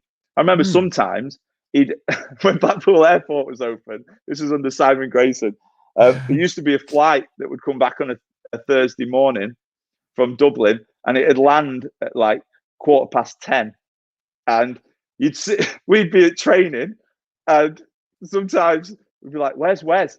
And then you'd see the plane landing from Dublin, and then 15 minutes later, little Wes would be running round, and he'd just be running onto the training ground, and none of us said anything because it was just funny because it was Wes. It wasn't every week, but sometimes he'd fly home like after training on a Tuesday because we'd have Wednesday off, and he just little legs come running round, and had a big smile on his face, and Gaffer like, "Wes, do a lap to warm up and then join in." And it just we fully understood because Wes was an amazing player and he had something that none of us did, and he did.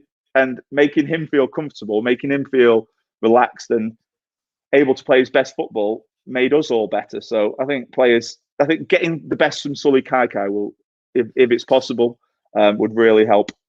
I think he's really improving. What do you think of Critchley actually? As he's, you're watching the games. Have you noticed that the team are? Because we sort of think he's coaching them into these, again, a bit like Holloway, where he's coaching them into better players than they actually are. And anybody can slot in anywhere, can't they? You can just, if somebody's out, you just slot somebody in, you wouldn't even know. Yeah, I think it's a very hard time to be a manager because, as I've talked about so many times about that off-field team bonding, there's just no teams can't do that now because they can't meet, can they, other than at the training ground. So that element's taken away, and he brought in 18 players, didn't he? So to get those players, it was always going to take time. But I've been really impressed, and they've got better each time I've seen them. But they certainly, you can see the playing for the manager. And what I've liked about him as well, you hear in his interview, he's very calm. When things weren't going well, he wasn't going mental, and when things are going well, he's just like, yeah, it's fine. And you see that in his team. They don't get, if they concede a goal, it's not a massive panic. They're just that calm and influence. And I've had managers that stand on the sideline shouting, calm down. And you're like, look at you, you're telling us to calm down, getting mental. But he seems very calm. And you need that in football where the highs aren't too high and the lows aren't too low. And as a leader, as a player, you don't want to look on the sideline and your manager going absolutely mental. That's what I like when Stuart Pearce was a manager, Manchester City manager. People used to say, "Oh, it's great, he's jumping around the touchline and stuff." It's like, how's that helping the players? It's not how it's done. You need to look at your manager and to be reassured at all times. And everything's okay. And the manager's in control. The manager's not in control. The players will then lose control, and you see it all the time. So I think from that point of view, I've got to say I was skeptical at first because it's a big job, this Blackpool job. I wanted Evo to get it. I think he would have been brilliant. Hopefully, I'm sure maybe he'll pass that one. Maybe he'll go even further. I don't know, but hopefully we'll get a chance one day. But I wasn't sure because coming from like working at Liverpool, where you got the best players and you got all the best facilities, and there's nothing at stake, is there? Those players are going to get into the first team, the certain ones. If you lose a game, you just trialing things. So you see it all the time with those coaches, and there's a lot of the time it doesn't work. But he's done really well. I've been really impressed in it, and he seems to be. He knows what he wants. He's sort of he served his apprenticeship, and he knows he's going to get good young players because he's seen them whilst he was at Liverpool. Whether he played, his teams have played against them. Yeah. Peter Taylor did that with us at Hull. He knew players to bring in that people weren't aware of because he played against them. He'd had them at England under 21. So you can see that with Critchley. He'll bring the right sort of young players in, and he seems to have adapted to sort of League One really well. And they play some good football. And I think they've got every chance because, for example, Peterborough is second in the league, and Blackpool absolutely played them off the park. They did. So it's looking like they're going to get in the playoffs. And you know what Blackpool are like in the playoffs? We're the world's best playoff team. Jane actually has a theory on why Critchley is so calm. I think he's part of Vulcan. That's my theory. He might be. It's working anyway. Doesn't show any emotion as a Vulcan. Yeah, I think that's what it is. I don't believe what he said the other day about he doesn't look at the league table. There's no way that's true. I know. Somebody actually did ask about that. Well, maybe he doesn't need to look because everyone tells him. Yeah, but no, you've got He'll know especially where we towards the end are. of the season. Yeah, he'll know. He'll know. Right. Somebody's asked this question. It's going back a little bit to the playoff final. Were you gutted the referee didn't play an extra 5 seconds in the 2010 final, as you would have surely scored all alone, the ball at your feet in their half, the keeper's gone up for a corner, so you've got an empty net to run into, and the referee blows? Was that a moment that they took away your chance to make it 4-2? You sound like worst possible scenario there, running towards an empty goal. It could only go wrong. No, I wasn't really thinking. I was probably that tired, even though come on as sub, it was that hot. We were just waiting for the final whistle. But yeah, it would have been nice to have scored at Wembley. But it was it was more about that day. It was just incredible. Yeah. Would have been nice to score, but yeah, it was all about Blackpool. You weren't too gutted because you were up anyway, weren't you? It was the final seconds, and he blew the whistle, and you were promoted anyway. So I suppose the little bit of disappointment was quickly eradicated. I would have thought that as well. Right, another question, last one from a view from the town, then we'll go back to the questions in the comments. It says, how many children are Blackpool fans in your school? Are there more now than before you arrived? I think you've already covered that, haven't you? When I first started teaching, there was loads. Not so much now. I do try and convert the children. We have got one lad that's in the classroom next to me, and he loves Blackpool. And we're always talking about it. I'll tell him when I'm doing the commentary, and he watches all the games at home. So yeah, there are still quite a few, but there's not enough. We still need to get those ones back that we've lost. But yeah, I'll keep trying. I'll keep trying to indoctrinate the children. No, good and important work. I've got one here from Brian Thompson. It's a nice little memory. I'm just wondering if you remember this. So Brian says, Ben once scored one of my favourite goals.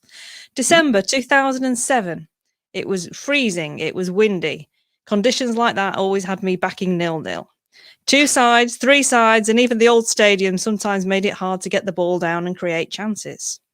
So Saturday, 1st of December 2007, first year back in the Championship. 90 minutes up, and I was thinking warm pub, probably dog and partridge at the time, and the ball went high in the Blackpool sky. The ball went high in the Blackpool sky towards the QPR area for what seemed like an eternity. Ben just seemed to stand there watching it. As the ball came down, he didn't seem to jump, planted his feet, and headed it goalward. I don't know to this day whether it was a great technique, a good eye, or even luck, but it was amazing in the conditions and a bit surreal. Directly behind it, and I just knew it was in as soon as it left his head. Blackpool won, obviously, went on to win 1-0, but great memory, and hopefully it was a great goal and didn't come off your shoulder, Ben.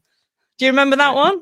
I do. When you were talking about it then, I remembered that it was QPR. Yeah, it was, obviously we were scrapping for our lives, and those were the games we'd win. And the 1-0s where we'd defend like mad with Sean Barker, his big blonde hair blocking everything. And yeah, I just remember the ball going up.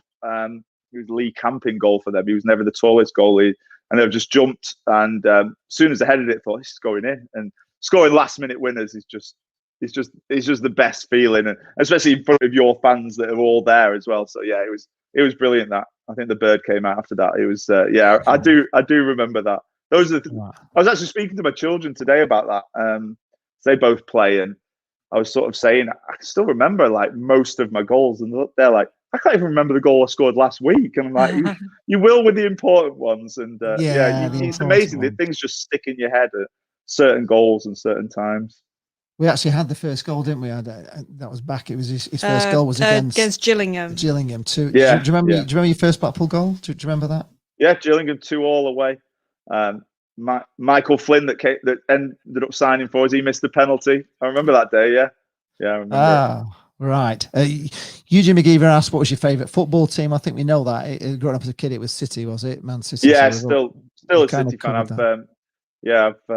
I'm very lucky now. My children get angry if City draw now. It's like I was watching them when they were in like the equivalent of the third division or whatever it was. Exactly. So yeah, I remember playing it's a good time to be a City fan. Yeah, it certainly is. Stephen Cram asks, who was your favourite manager you ever played under? Great question. I would probably say Ian Holloway for the entertainment. I was very lucky that I had Steve Coppell when I was at Brentford when I was 19, a very intelligent guy, completely the opposite of Ian Holloway. Steve Coppell was, he wouldn't say anything, but when he did speak, like everyone just stopped because he was such a legend, like England international. And he's the first manager I saw be able to make tactical tweaks within a game. I remember one game, we were going for promotion that year and we were losing at Cardiff 1-0 at home, and Cardiff were up there with us. And I'm playing up front and I'm not getting much of the ball. And then suddenly I'm getting the ball all the time. We won 2-1. And I managed to score. And I remember coming off and I said to one of the boys, geez, what happened there? Like, we're a lot better then. And he said, because the gaffer had moved our central midfielders into a sweeper and just changed it a little bit. I didn't even notice. And suddenly we had all of the ball. And he was the best at making those, very intelligent guy, those little subtle changes. So I'd say Steve Coppell tactically, Peter Taylor's coaching was just so good. And Ian Holloway just all round. Motivation, entertainment. And he's far more intelligent than he gives himself credit for. Yeah. I loved him. Absolutely loved him. Janice Polton says, what's the best team you have played for? Well, that's obviously got to be Blackpool. I don't know why they asked that. Yeah. What's your best team? Obviously that team that went up from the Championship, that was a brilliant team. I was we had some really good teams as well. But yeah, I would say that Blackpool team. Brilliant. Rob Stewart says, why do no other footballers count down the seconds when a keeper holds the ball? Why? I don't know why I always used to do that. My friends always used to say, why do you do that, Ben? No one else does it. Don't know, because I did it all the time. It never made a difference. Never made a difference. Never. What a fantastic question, Rob. That is brilliant. I'm glad someone noticed. The referee never noticed. Eugene McGee says, "Who was the joker in the team when you played back in the day? Who was it? Well, who was the joker? Probably well, you. Yeah, we did like a laugh. We did, at Blackpool, it was really good because we were all tight, we were all close, and so whenever you come into the changing room, there'd be something pinned up, a lookalike behind where you sit, or just something. There was always something going on, and me and Evo used to love we used to like race each other to do it on a match day. What would happen? It was the manager would. At 2:00, the team captains go out to the referee and give in the team sheets that have been with the assistant managers or the manager. So they come back in, and the assistant manager or the manager will write down the opposition team so you know exactly who's playing. And we just used to, as soon as they'd written it down, me and Evo would be trying to make a joke about one of the names. So I'm trying to think of an example. It could be, say if David Speedy was playing, we'd just like subtly go, I've heard their striker's quite quick. Do you know, things like that? And just stupid things. But me and Evo used to be crying before a game doing all these just ridiculous, like Kevin Long. Oh, their centre half's quite tall. Do you know, just stupid. It's not even funny, but to me and Evo, we used to love doing it. Like, we couldn't wait for the team sheet to be announced. It was just stupid. Great. But yeah, we always joke. But that team got everybody laughing as well, didn't it? Yeah, that team was full of jokes. Mark Joseph was really funny as well. Still see MJ, both his children in like my children's classes, and he was really funny at the time. And yeah, there was lots of good jokes, but you can only have that if people can take a joke, and most people could. Yeah, that's brilliant. Sean P asks, Ben, who was the best player you've ever played with throughout your career, and who was the worst? Ooh, good question. So the best player, when I started at Blackburn and I was getting in the team, it was like Damien Duff. We had Damien Duff, who was amazing just before he went to Chelsea, and yes, of course, people like Chris. Two guy was just different level at Blackburn. He could pass anywhere. He was amazing. I'm trying to think here. I couldn't say. There was just so many that are similar. Yeah, good for different reasons.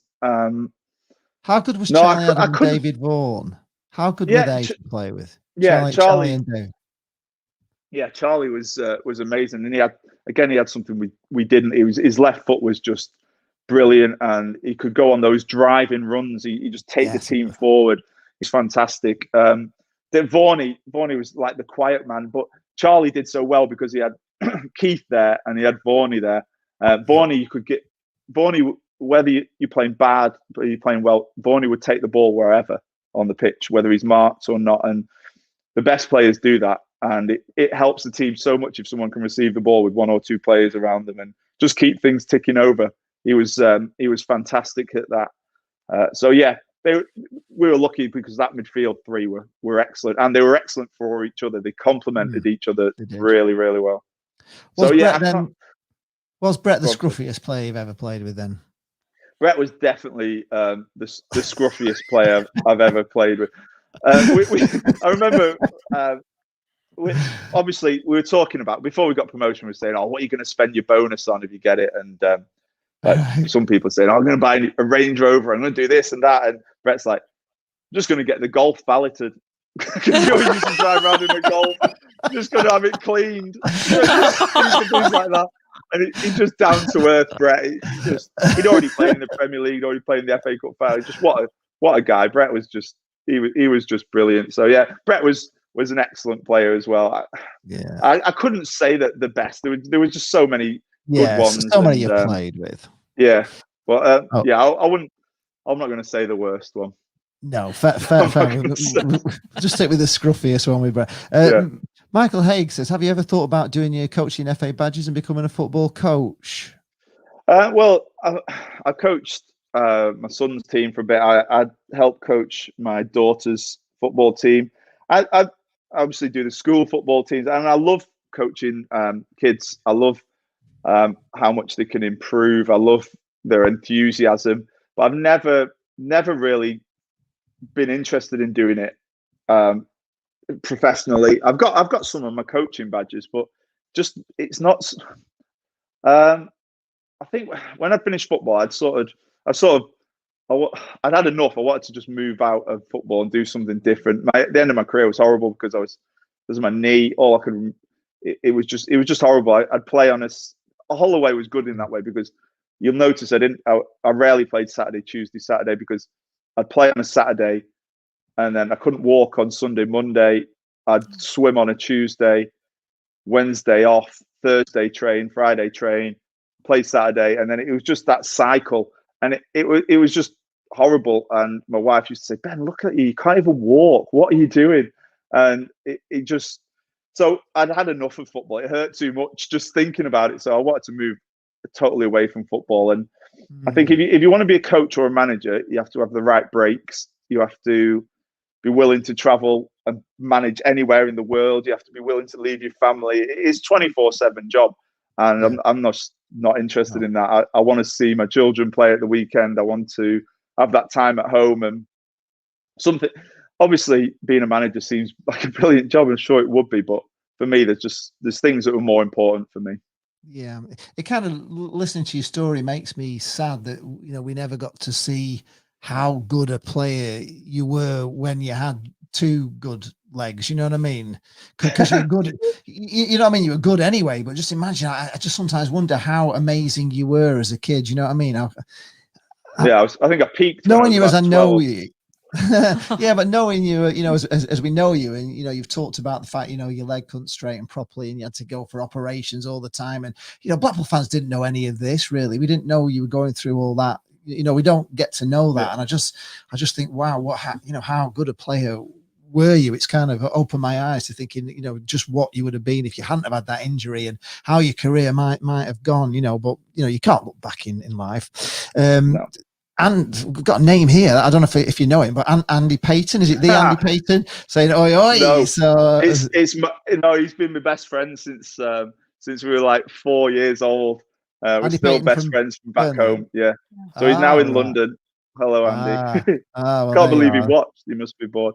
Oh, I've got to sorry. Can I just give a shout out to the Atkin family? They've been the big Blackpool fans, and I promised them I would do so. Johnny, Stacey, and Jake. Hello. Fantastic. There you go. Done the shout no more shout outs. Yeah. Right. Okay. Michael Haig says, were you at Stockport at the same time as Big Jim Gannon? Were you there then? No, I wasn't. Okay, I think he might have managed before me and after. I had the lovely Carlton Palmer, so I wish I was there when Jim Gannon was there. Yeah, well, we touched on that, didn't we? Martin Bates said, "Did I see Ben at Stanley Park tonight? Did he see you? You did. My daughter plays for Blackpool, and she was training, so yeah, I went to pick her up." Stephen Roberts says, "Would you be happy if your son played for Blackpool one day and followed his father? Or would you prefer to play for City?" Yeah, well, he was training with Blackpool before he signed for Blackburn, but he's only 9, so I think when I look at football now, it's just I don't even know how I made it. There's just so many kids want to do it, and the standard's so high. And he's 9. He trains with Blackburn like 4 days a week. It's so professional, like nothing compared to when I was younger. It is. And I don't know whether, like, my daughter loves football as well, and I don't know whether I want either of them to be footballers. To be honest, I just want them to be. I want them to be happy. I don't want to. It's tough because there's a lot of things people don't know about being a footballer. Mentally, it can be very, very tough. Certain changing rooms, and you have to put up with a lot. If that's something they want to do, obviously I support them and help them. If that's something they want to do, then I'd be delighted. But whatever they do, as long as they enjoy doing it and they do the best at it, then that's all right. But I think playing football at this age, whether you're in academy, grassroots, is just so important. And I think with the lockdown, that the government talk about the loss of learning and stuff like that. Forget that. The social side is what kids have missed, and being back with their friends, playing football, playing whatever sport it is. That's been the most important thing. But yeah, if he played for Blackpool, yeah, I'd be delighted. But for some reason, both my children are defenders, which makes me think maybe I would have been better if I was a defender. But right, something from Nicola Fox here saying, "Mr. Burgess, it's your favourite student, Max." There we go. I don't have favourites, Max. I don't have favourites, but Max is the Blackpool fan I was telling you about before, so that we always talk about the games. Yeah. Hi, Max. Eugene McGeever says, "What is your favourite food when you were playing back in the day? What was your meal of choice on a beer? That was the problem. No. Sorry, my little boy. It's probably getting late. We're probably sorry. No, it's fine. My favourite meal, probably pasta, because that's what we had all the time. Fish, chicken, pasta. You do get sick of it. I remember we would always used to be like before a game, I can't wait till I'm not a footballer anymore. I'm never going to eat pasta again. It's funny because when you're playing, you always say, and we all did it. We'd be like, as soon as I've stopped playing football, that's it. I'm just going to drink beer. I'm going to be really fat. I'm not going to do any exercise. I'm going to eat what I want. I can do. People say I was like that when I was playing, but no, that's what we always used to say. But it's amazing when you finish. Like for the first year or two after I finished, obviously I couldn't run because of my knee. I just didn't do any exercise, and it was like there was something missing from my life, and it was really weird. So I got into swimming, and now I do a little bit of road biking. And if I don't exercise, I'm horrible to be around. It's because I've had it all my life, and I need that sort of the endorphins from exercise. And it's amazing how you really miss it when you stop it. And so yeah, I have to exercise as much as I can. I'm probably in better shape now than I was when I played. Well, that's not a bad thing. Stephen Roberts says, "I've got to ask you this. Can you give your honest opinion on the Oysters and what they did to our club?" Yeah, well, someone want to go down that route, or it doesn't matter if you don't want to. You can. It's obviously it was devastating when there was no fans going to the game, and like I said, and you're losing those Blackpool fans. I could see it from the kids in school, and speaking to people from around here, people I know, people I didn't know, just like suddenly it's the whole social life, because you go as a family, your granddad, your son, your grandchildren, whatever, and you'd all go together, and there'd be that thing where you'd all meet up at the pub, or you'd all meet up somewhere, and you'd all walk into town. And it's not just the football, it's this, again, it's the social side, it's getting people out and just being around other people. And the amazing thing is, I was at the game, the first game back. I managed to get tickets for my children as well, and my wife. And I was sat with all the fans, and it was just brilliant. But the best thing was you're seeing people that hadn't been for obviously years, maybe, and as that bit where you walk into the ground and they're just nodding or saying hello to someone they haven't seen for ages. It's just that people forget about that side of football, and the fans are so important, and it gets lost. And hopefully that'll be football can sort of rectify that with having to deal without fans. But just seeing the fans back happy and in their place, and Blackpool were absolutely rubbish that game, and they were rubbish for all those games when they first came back. But it was almost like it was inconsequential what was going on the pitch, because it was what was happening in the stands. People were home, people were back, they had their lives back, and it was sort of complete again. And it was just, I think, to lose that was obviously devastating, but hopefully long term it's going to be a lot better. Well, I missed a lot with my son. You know, I always say, you know, he was 8 years old at the start of it, and he was 14 when I took him back to a match, and he was talking about Bloomfield Bear, you know, the time before I went, and the next game, he's saying, "Oh, look at this, look at that." He's got, he's because he's a footballer, he's at FC Fylde Academy, and he sees football well. And I was thinking, blimey, what have I missed all them years? And it's very sad. I tell you, it was sad for the players at the time. Because they didn't get. I always used to say they didn't get to feel that energy from the fans. It's sad for the players this year. Like people like Jerry Yates, imagine he's going to be a fan's favourite. He's not heard them really singing his name. He's not seen the atmosphere, and hopefully that's all to come. Mark Porter said, I don't think you would actually. Do you ever wish you had been the one to score the golden goal that took Pill to the Premier League and not Brett? No. Obviously, always want to score, but it was just about getting that goal. And Brett deserves it. Brett's had an unbelievable career. He's an absolutely brilliant guy. And I was happy for Brett to be the £90 million man. Yeah. No, so just go back up again a second. Someone's asking there about when Ollie left. Oh, yeah. There we are, yeah. I thought Holloway left under a bit of a cloud in the middle of a transfer window without saying goodbye. Did that happen? I guess you'd gone by then. You'd gone then? Yeah, I'd gone by then, but you always felt he would go at some point. And I think with his family being down south, like I said before, if you want to be a football manager, you have to make huge sacrifices, and sometimes it can be too much. And maybe he thought he'd taken Blackpool as far as he could. I'm sure he probably regrets it now. But in football, you got sort of if you don't take your chances when they come along, you can regret it. If you do, you can regret it. It's just one of those things. It didn't work out for him, and Blackpool was the club for Ollie.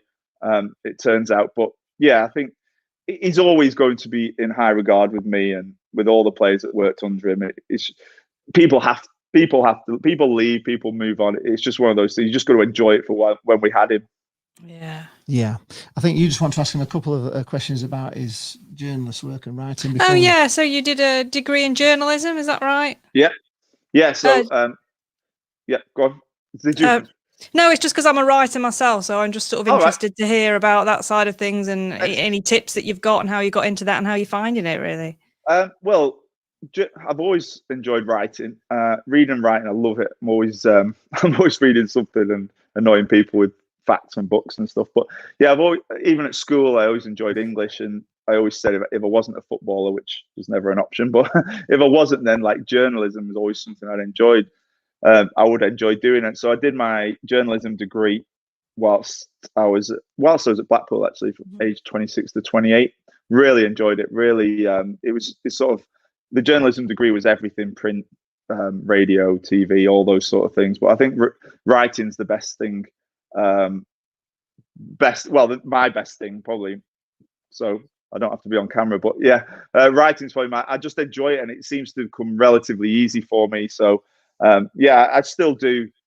When I can find the time, I'll write freelance things. So I've written in for the Daily Mail, I've written the Times educational supplements. So I've written about football, I've written about education, written about different things. I still write for Brentford's programme. So I'll do a weekly opinion piece. I've always got an opinion on stuff, so I'm great on opinion pieces. I think what you got to do is you got to find the story just before it happens. Who's hot, or who do you think is going to be the talking point? Is it going to, and just get a story, interview them, and then just try and sell it to sort of magazines, newspapers, because it's all freelance now, isn't it? There's not many people that full-time job as a journalist for a newspaper or for a magazine. It's all freelance things. So You just got to get the right story, the right person, and sort of get it out to the editors. But it helps when I'm a teacher as well, because the kids, obviously, I can teach them about writing and football. Yeah. Oh, wonderful. Thank you. Well, Right. it's been an absolute pleasure, Ben. Honestly, it really has. We had loads of questions, and you answered them before we'd even actually got to answer the questions. I was skipping through them all because he's answered that, he's answered it. It's just been marvelous. You've just been a fantastic guest. I've enjoyed it. I hope everybody's watched this has really enjoyed it. And if you're watching this on the rerun after, because people won't have time to watch it live and they'll watch it after. Hope you enjoy it too. Just a big thank you to you, Ben. I'm going to go to the outro. You can stay in after and I'll have a little chat with you after, but if you just stay on. But thanks to everybody for watching. Yeah. And as we were saying here, just a big thank you to Cheers. Ben. And don't forget to like and subscribe. Like this video and subscribe Hit to the the subscribe channel. button, kids. Yeah, absolutely. Yeah. Down there. Thank you. Yeah. Thank you very much. Right. Okay. Cheers. Thanks, everybody. Cheers. Thanks for watching. And See you Saturday. thank you, Ben. Honestly, I can't thank you enough. But if you just stay there, I'll have a chat with you after. Okay? Yeah, no worries.